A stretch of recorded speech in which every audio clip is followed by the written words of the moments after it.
aukavavaka tsika rehetra tompoko. Andriamanitanay amin'ny alalan'i Jesosy Kristy tomponay, satanao izay raha mahatratra zao andro faharoa, iny amarananay izany andro faharoa izany amin'izao vasy fotoan'izao ny amin'ny isan-taona mitoby Betesda Ambobao,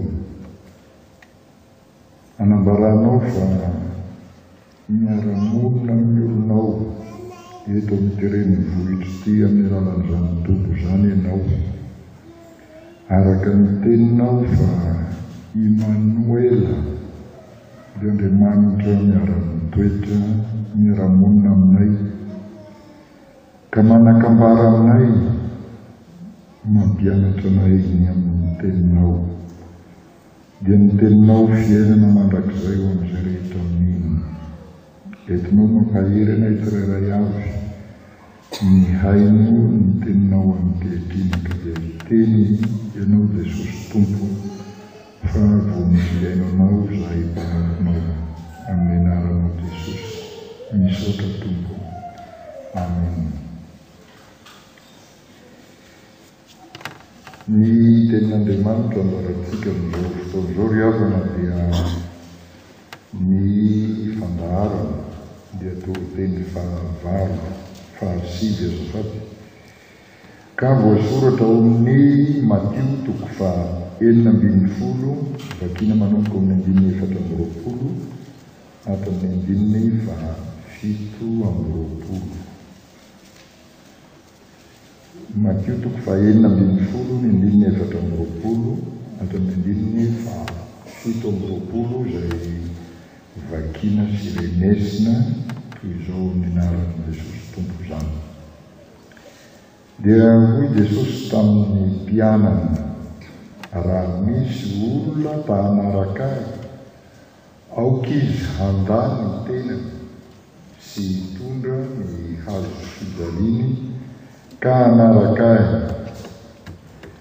Fa na iza no tahamonjy ny ainy dia hahavery azy, ary na iza no hahavery ny ainy noho ny amiko dia hahazo izany.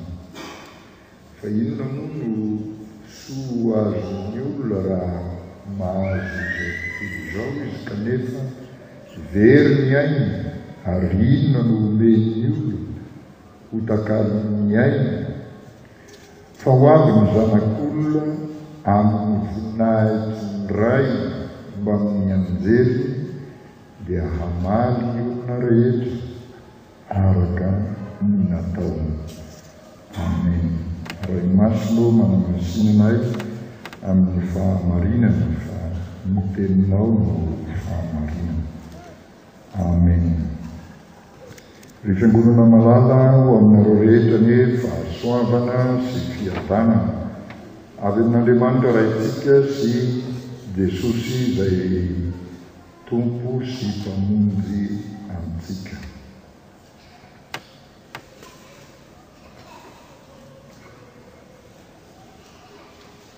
Miara mandray dinidinika amin'ny Jesosy isa-potoana isika zanaky ny fifoazana, satria raha teneniny izany atao hoe isan-taona toby Betesda Ambobao, dia tsy dia tiako loatra ny miteny hoe mamangy antsika Jesosy.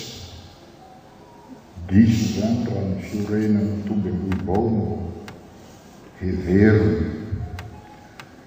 satria 30 taona lasa mahery kely eo zay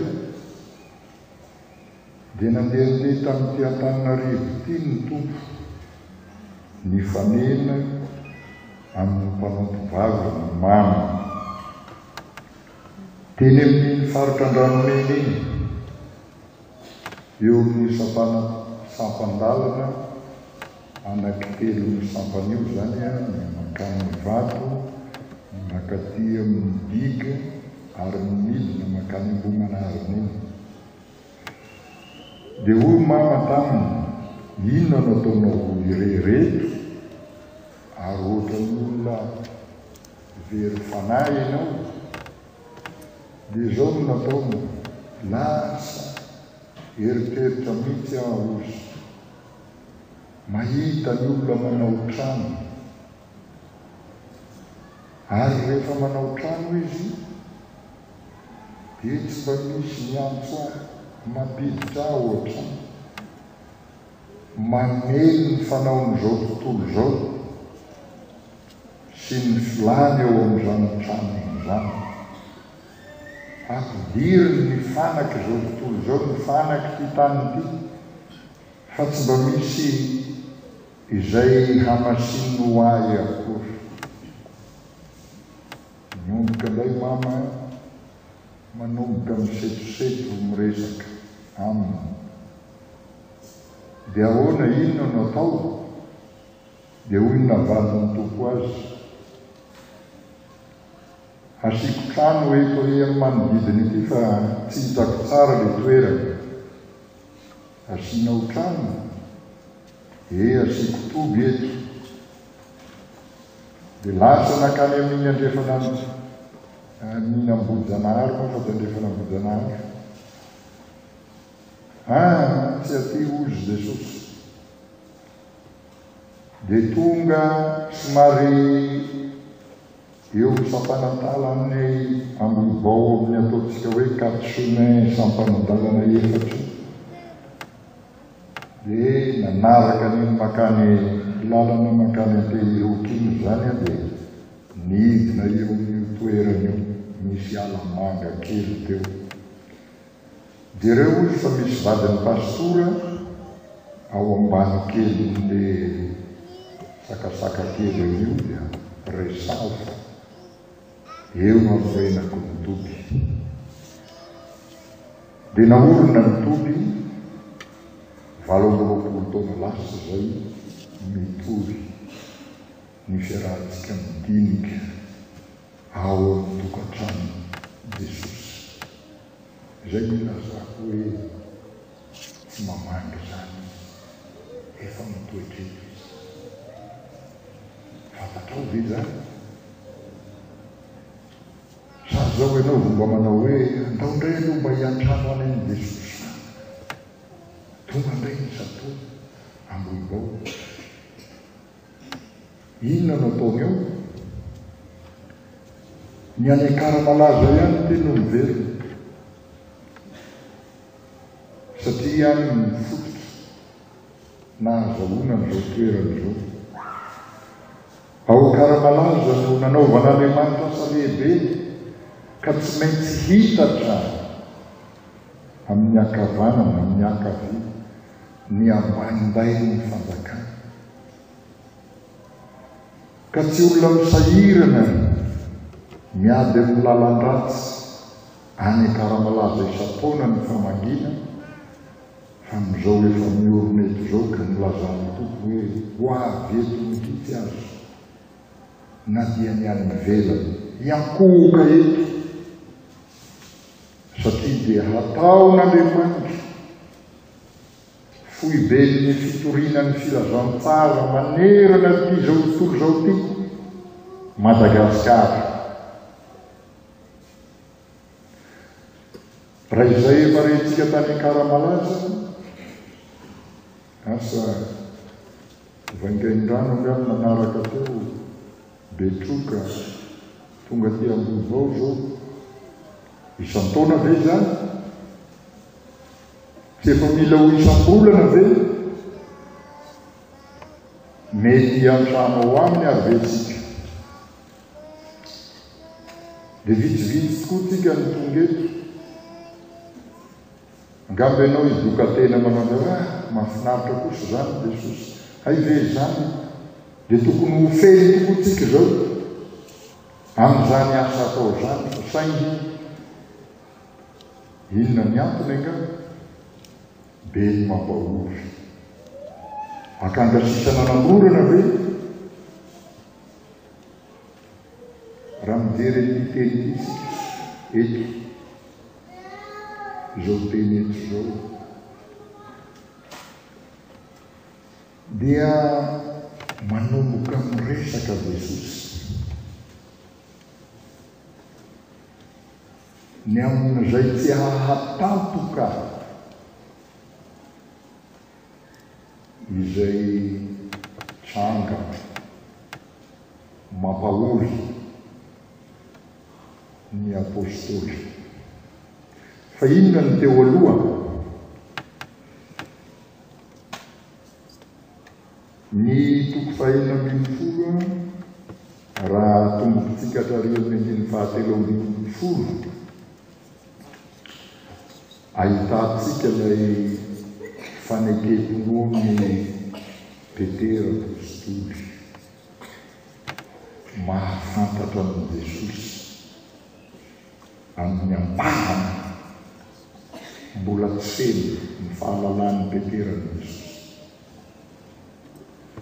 Raha napetraky Jesosy taminy ny fanontaniana hoe ataon'olona hoiza aloha ny zanak'olona,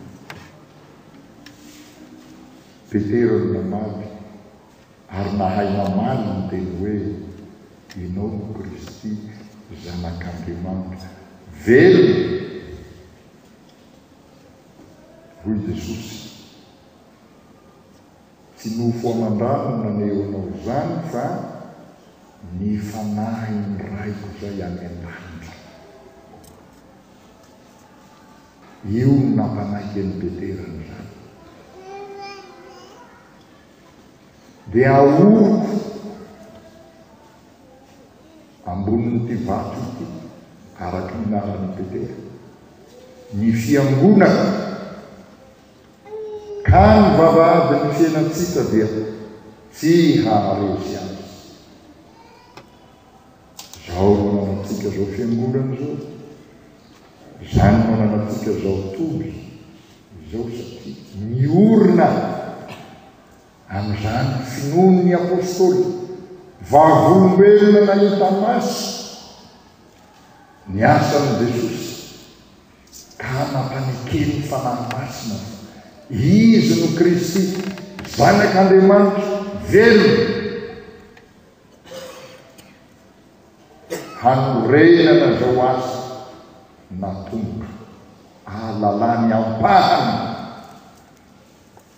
fa izy no Kristy. Rehefa hitan'i Jesosy fa manomboka miorina ny finoan'ny apôstôly dia ambarany ray koa ny zavatra mety tsy hampiorina ny finoany raha tonga ny fahoriana, tonga ny fanenjera, tonga ny fijaliana, satria ady amin'izao tontolo zao sy ny andrinan'izao tontolo zao dia ny devoly no antony anorenana ny fiangonana, no antony anambarany ny Petera izany fanekena ampanekeny ny fanahy masina, ampahery azy ireo amin'ny fahoriana hanaraka. Zakan'i Petera ve nitoy ny fanambarany nataon'i Jesosy? Tsy zakany zany. Io le lazaiko teo ampahany. Rehefa nanomboka nilaza Jesosy amin'izao anjara telopompantsika eto zao, dia hoy izy hoe sanatria aminao zany, tsy ho aminao mihitsy zany, raha mbola zako no eto akaikinao hoe tsy hisy zany. Ahoana hoy Jesosy? Anivoko anao Satana, tsy misaina zay an'Andriamanitra ianao fa mian'olona. Zany no antokisin'ny ny fiangonana, tsy sain'olombelona. Zany no antokisin'ny toby Betesda, tsy sain'olombelona. So ianareo io teny hoe neny lavako ny teanao io, tsy sain'olombelona. Fa raha sain'olombelona dia fa lavy io. Amin'izany fahoriana tsy zakany olombelona zany ka ibitiany Satana enina dia ny apôstôly nahita maso azy reo famantarana teo aloha nisehoany fa Mesia l'Andriamanitra izy nanaiky ampahany Petera dia mandany Jesosy sahaka sanatitsoa aminao zany fandriky Satana ialany Jesosy ka tsy Petera itsony no voatonona anarana manda amin'izany asan'i Jesosy niorona eo ambony vatolany zany Satana no voatonona anivogo ianao Satana io no tsy maintsy anoahana amin'ny Satana hiala eto Madagasikara amin'ny alalan'izao asan'ny fiangonana asan'ny fifoazana anorenana sy ananganana izao toby izao 20 taona ny orenana reto manatrika amin'izany maro n'izay mba tsy tenenako hoe nanadalany mama hoe mila vavaka mama mila vavaka ny olona ifisakafo mila vavaka mama ny olona efa atory mila vavaka mama nahazo vavaka nakaiza daholo nahazo fitahina nananganatra inona ny nampidiriny eo mbola le Jesosy mipetrapetraka teny an-dranomena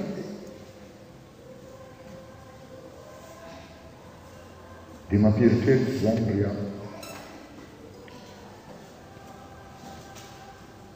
mamany ny fanontaniana Petera ary koloiny Jesosy izay valim-panontaniana niderany azy satria miandry kendrim-pony tsy manalavy Satana hakekeziny eo ianao zany manaiky ny Jesosy vetivety mandahazo vetivety koa ka tsy maintsy roanany Jesosy satria tsy misaina ny an'Andriamanitra hafa amin'izay niheverany Petera ny maha Mesia ny zanak'Andriamanitra azy Jesosy raha nilaza hoe hampijaliana aho ho vonoina aho ho setrasetrainy olona ho ombony amin'ny azo fijaliana ho faty aho tsy ahoy Petera aza manaiky an'izany ianao hoy Satana mibitsika amin'ny Petera handany Jesosy tsy hitondra ny fahoriana tsy hitondra ny fijaliana tsy hanipisy ny azo fijaliana hanafoana izany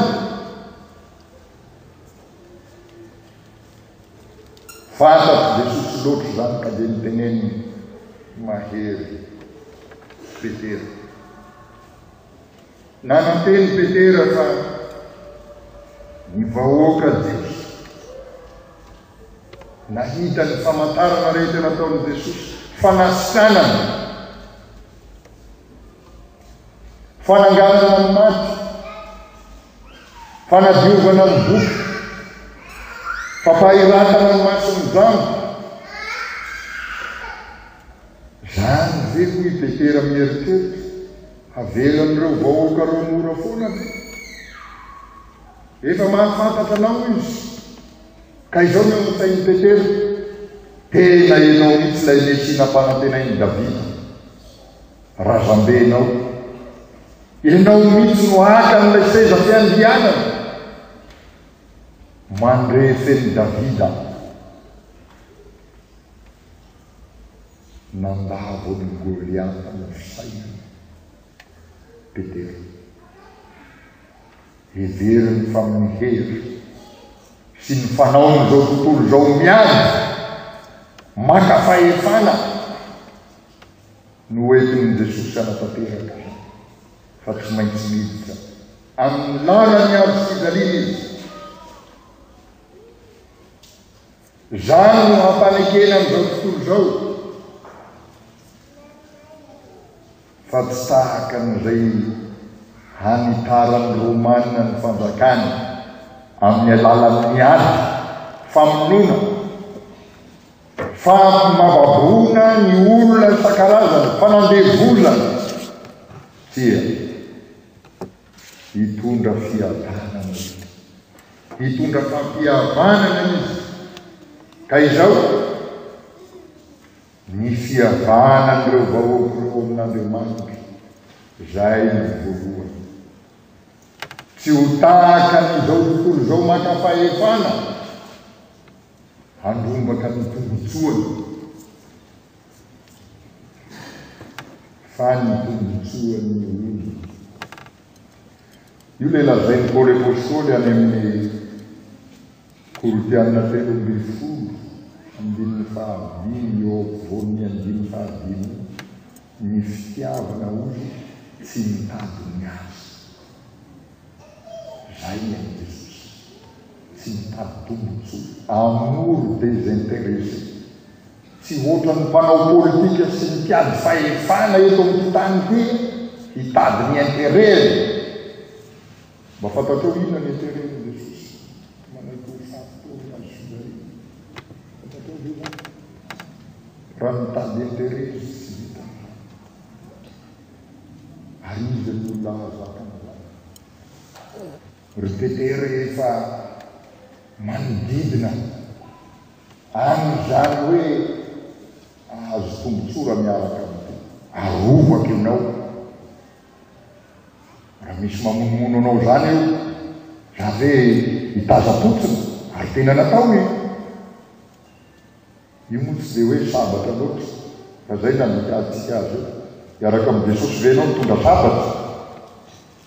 Mba hitanareo misy sary amin'izany ve ny apôstôly fa inona ary ty sabatra naninona ny lazaina hoe sabatra antsipika ny voasana poma tsy indraindray fa tsy hoe sabatra.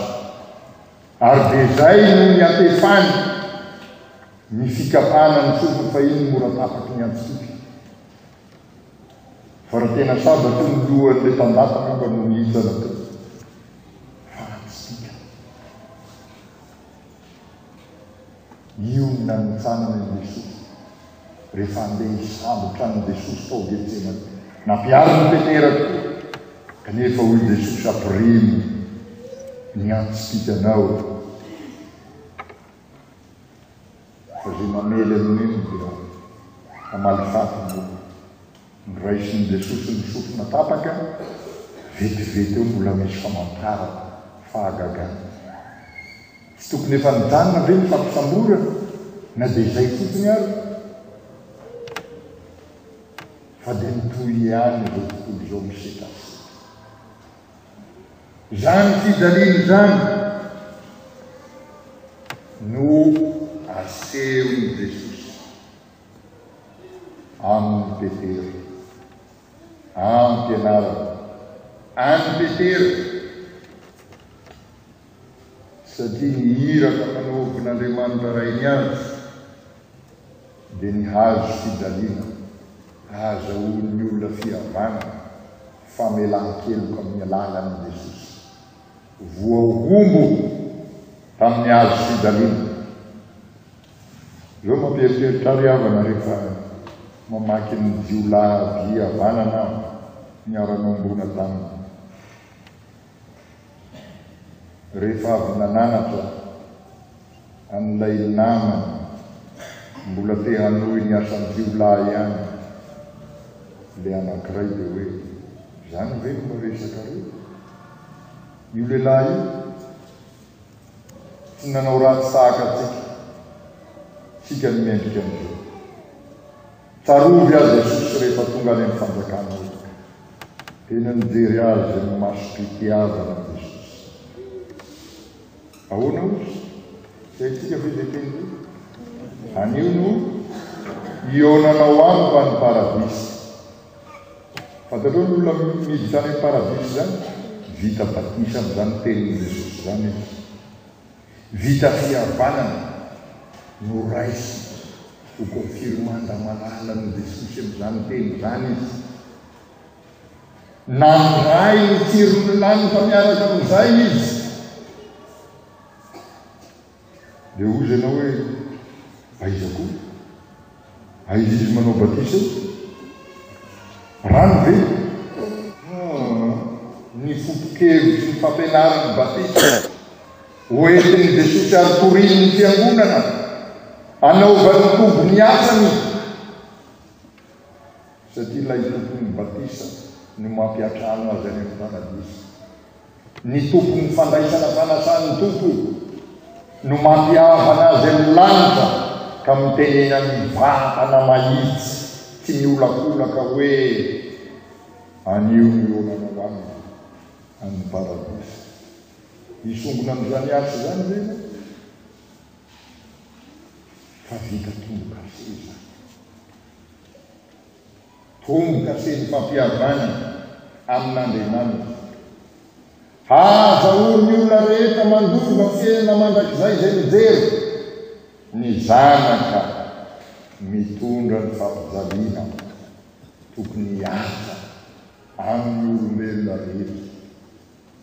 Vonona Jesosy hatramin'ny aina ho faty mba azon'izao tontolo zao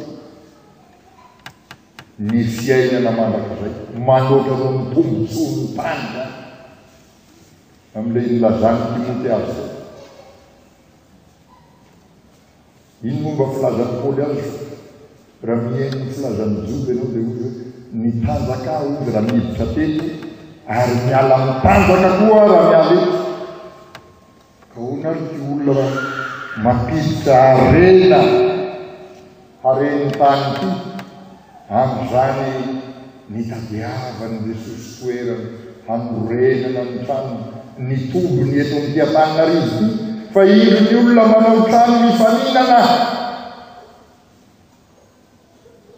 dia araky ny fitelina Antananarivo hoe zay mahavita aloha maneno tahak'izay koa mba nataoko ohatran'iny menahy maneno satria mahita ny eo akaiky tsara lavitra nohony azy. Ahoana ny ahitanao ny hatsarany tranony tompo sy ny olona ao anatiny tsy mampite olona. Ahoana ny ahitanao ny fiainany andavanandro aleoko ihany ny trano.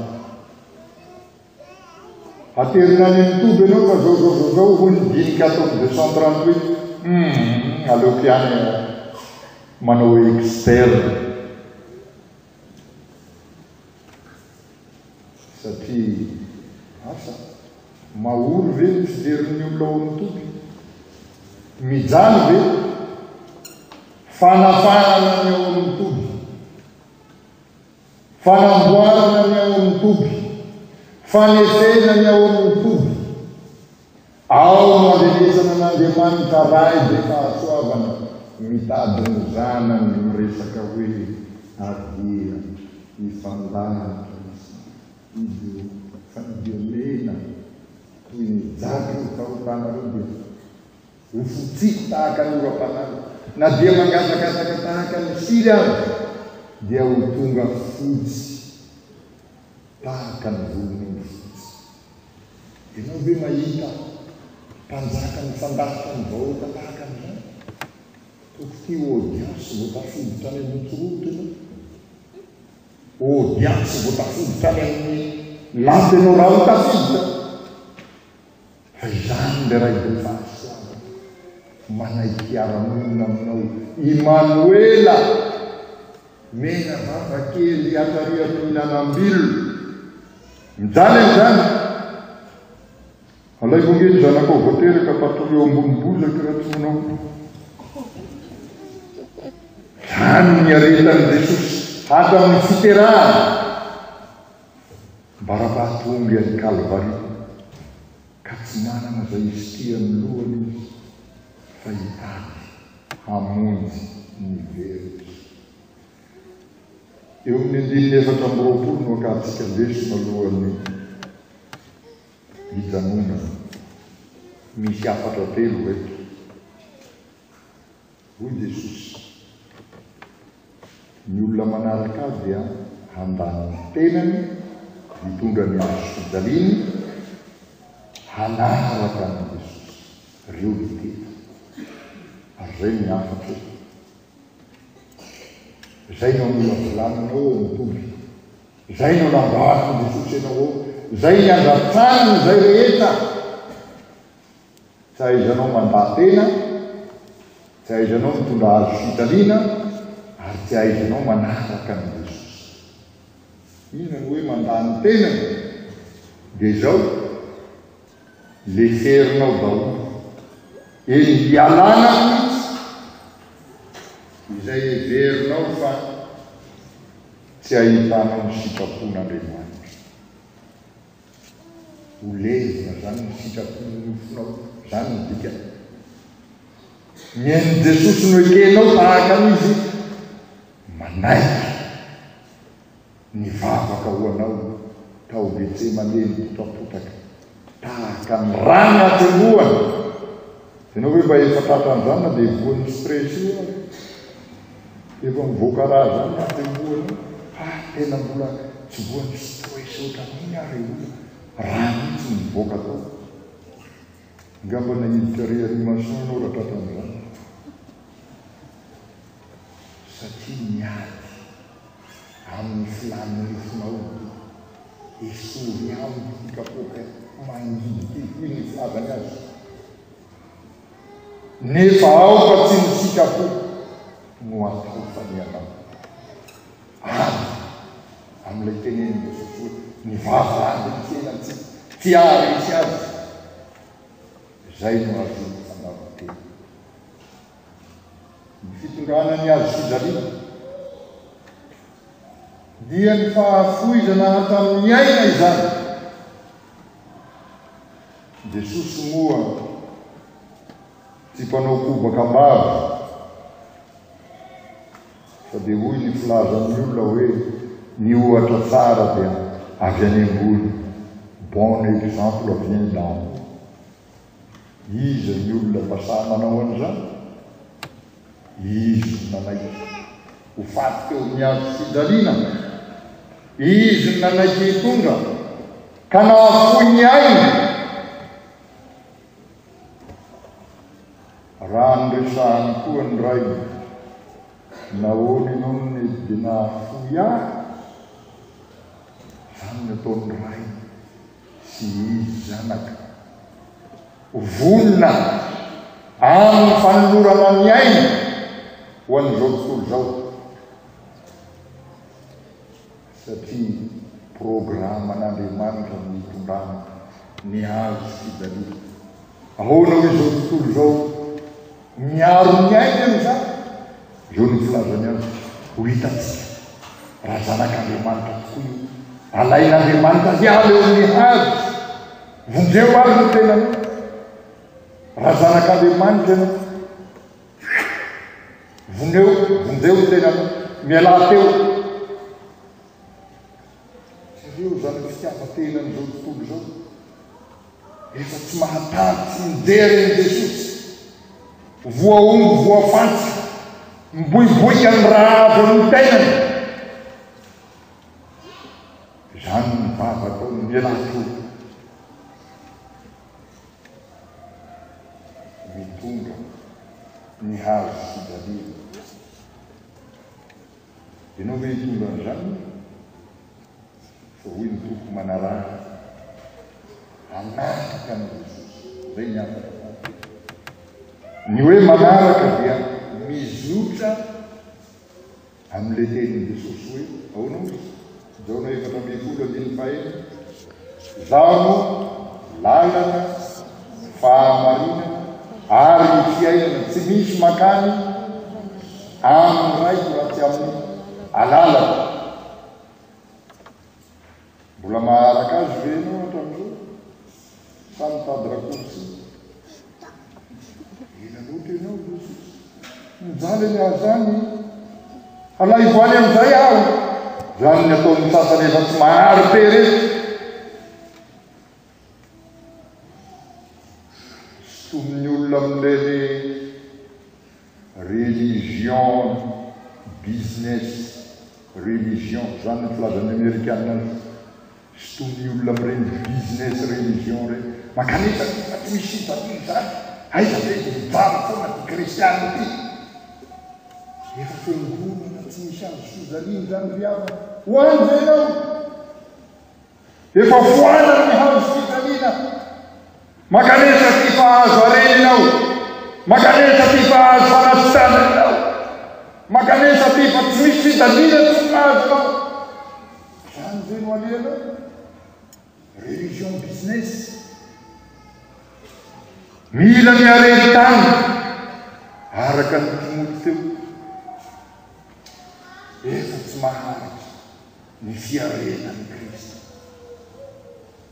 teto am'izao fotoana zao inona koa ty fivavahana mampijaly lafo ty hoy ny mpitarika rehetrarehetra makanesa dia iny ianao fa fidoka hanary ny hazo fizalina mahita sandoka mahita n'ilay Kristy ivelany le Kristy tsara tarelo izy io de lazaiko aminareo zany Isaia mahita azy mijaly eo amin'ny 3:50 no manao hoe tsy tsika ho jerena akory ny tarehiny fa le lehilahy miaramila namatsika azy raha miakatra ho any Jerosalema izy dia ozy hoe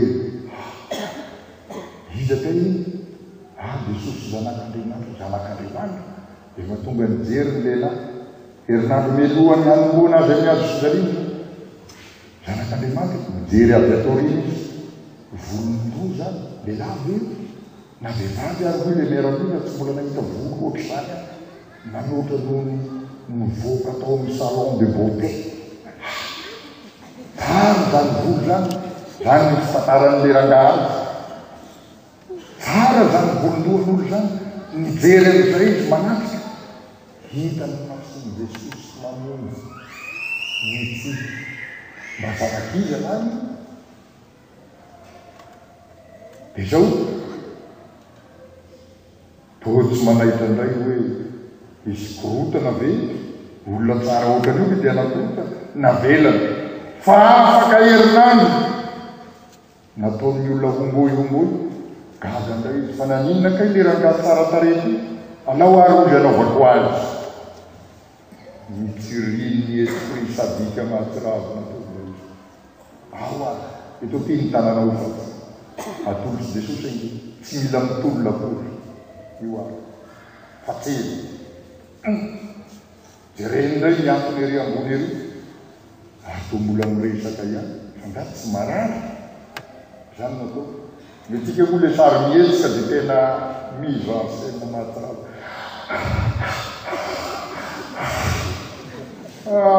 Jesosy fitiavana ve anao an'izany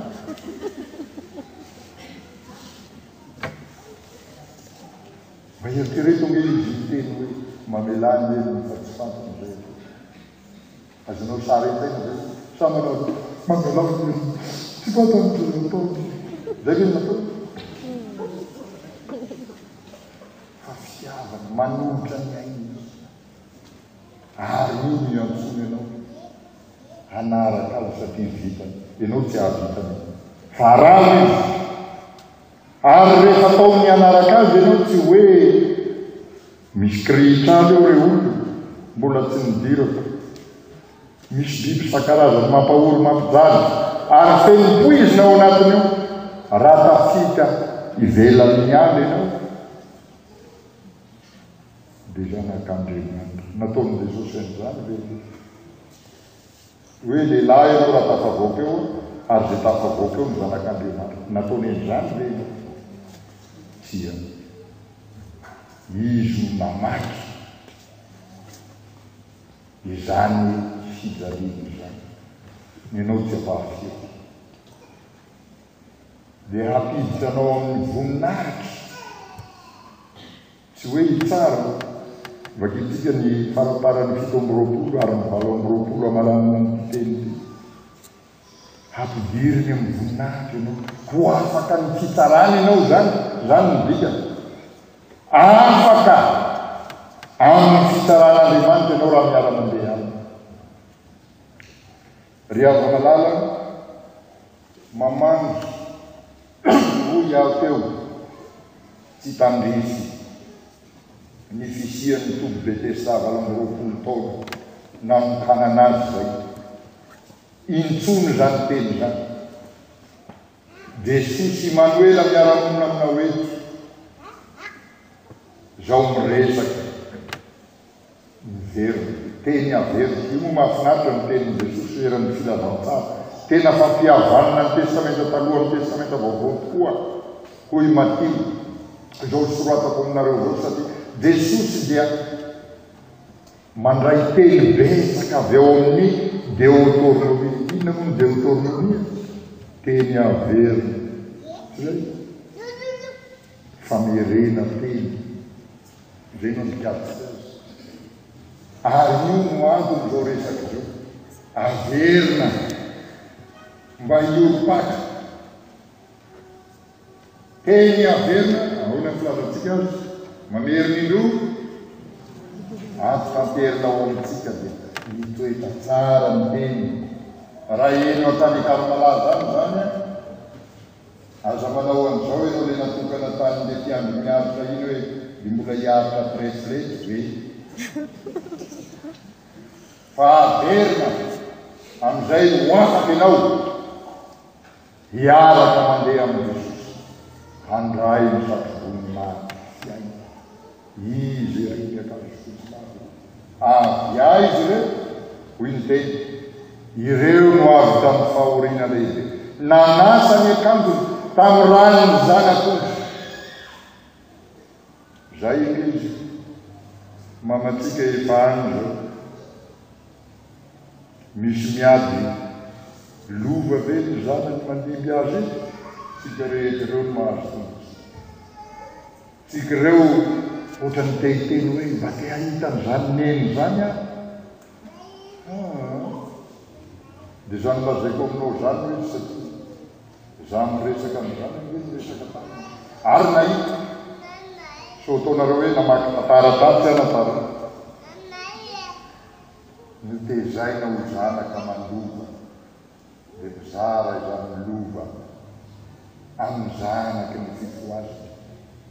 Tsara lova ry Jesosy zany iratsika. Itanao manana fanantenana io na dia niara ny fidaliana azy ka tsy maintsy maty dia zany no hira eny fandevenany io. Tsara lova ry Jesosy. Raha miara-miary tato ianao voy ny teny Romana 8:27 dia miara-manam-boninahitra amin'izany lova ivavaka. Sotranao Jesosy tompo amin'ny toeranao eto am'Tirenivohitra Antananarivo eto amin'izao renivohitra ny firenena malagasy izao, hampiorenanao ny asa toy ny nataonao tamin'ny apôstôly, ataonao ny fifoazana koa. Ka indreto zahay migoka ny hasoany zany lova 20 taona izao nanomezanao ny toby Betesda. Iantsonao ny olona handray fiainana fa tsy ho fanasitanana fotsiny. Zany no hitezanao sy anefenao olona maro. Raha hiazakazaka hitady fanasitanana dia tezainao mandra-pahafaty ao amin'ny fahoriana sy ny fidaliana. Satria raha sitrana dia tsy sitakao hanompa indray. Na dia miteny azy ianao hoe amin'izao tsisy izao aza manompa itsy, ataonao very saina mandra-pahafaty. Hitoetra eo ny tomponao. Mampahereza ny olonao rehetra nomenao ny afaka tamin'ity arivo. Anay rehetra miara misalahy manao ny asa natombokao tamin'ny mpanomponao ny reninay mamy zay tsy maty tokoa ny afo mandrakaketiny fa mbola sokafana ny lala ny fiainana fahamarinana aminao Jesosy. Izorana ikoa aminy mandrakizay iarahana ny faly ny voavonjy rehetra. Momba anay ry Jesosy Tompo fa maiza ny alina ety amin'ny anarana ny mahavonjy natany. Amen. Sotto la prima television, si fermiamo, la